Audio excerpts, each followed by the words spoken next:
In this video, I'll be taking you guys along with me to the Los Angeles Arboretum. And of course, we'll be having a Bible reflection. This time around, it's on one of the Psalms. So if you're up for that, then stay tuned.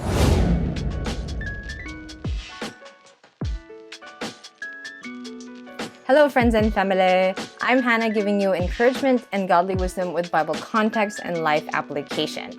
Welcome, and if it's your first time here and that's what you're looking for, consider subscribing and hitting that notification bell. It's the afternoon after church, so since it's my free day, I want to come here to practice my manual photography, which I just started doing, by the way, so hopefully at some point I can capture nature's beauty to show y'all. Check out the plants from the tropical greenhouse. Between me and the hubby, I'm more of the nature lover.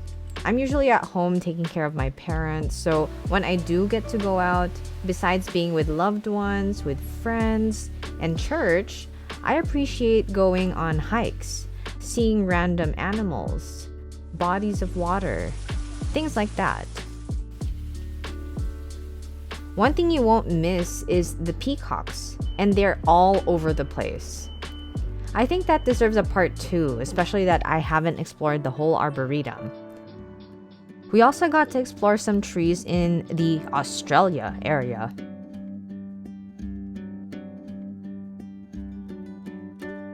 Going back to what I was talking about with nature, these days, when it's common to always be on our phones, scrolling through social media, once in a while, it's nice to just get away from all that and be present with nature.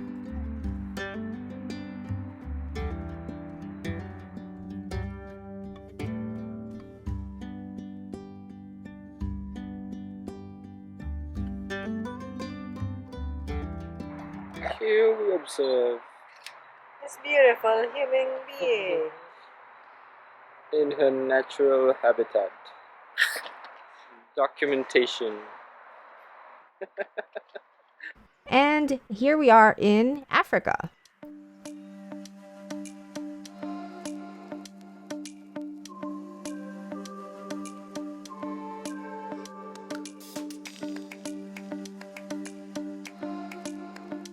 We were amazed with a lot of unique plants.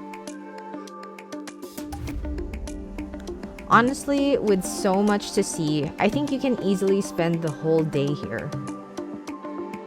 One principle I carry in a setting I'm in is that God is in everything. If you've heard of the song Everything by Tim Hughes, it's kind of an oldie but a goodie, but the verses talk about God being in everything. God is in our living, our breathing, our walking, our sleeping, our resting, our working, our thinking, and our speaking, because as believers, Christ is in us. There's always something that you can learn in your present circumstance if you just stop and reflect. In the Arboretum, with what we did get to see, we couldn't help but realize how creative God is. Psalm 104 is a poetic summary of God's creation of the world, and I encourage you to read it in full.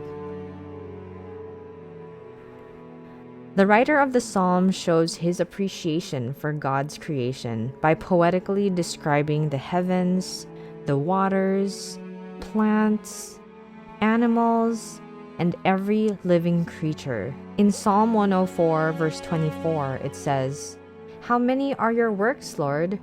In wisdom you made them all. The earth is full of your creatures." God's creation has so much variety. It's evidence of his goodness and his wisdom, and the sight of nature leads us to praising him. It's just like the writer of this psalm. He was so overwhelmed and in awe of the creation that he couldn't help but just create this psalm. This just made me realize why I love hikes and nature walks or going on a short cruise. Nature declares the glory of God. Its beauty and intricacy is evidence of God's existence. And this is why we should worship the Creator, not the creation. That leads me to another reminder. You are God's creation. He created you uniquely as you are, and no other person is like you. You are fearfully and wonderfully made, just as Psalm 139 verse 14 says. There's something that the Lord has planned for you. Discover your gifting and use it for God's kingdom. In Psalm 104 verses 33 and 34 it says, I will sing to the Lord all my life. I will sing praise to my God as long as I live. May my meditation be pleasing to him as I rejoice in the Lord. May that be the utterance of our own mouths, or the desire of our hearts, that we would sing praise or serve him in our own unique way for all our lives, that we would seek to please him because joy is found in him alone. What's something that God reminds you of when you're in nature? Share that in the comment section below. If this has blessed you in any way, I encourage you to smash the like button as it helps share this content to more people who need encouragement. If you like this content, please subscribe, and I hope to help you in the faith. Do you know what the gospel is? You can check this out next. Our hope and future is in Jesus. See you in the next video.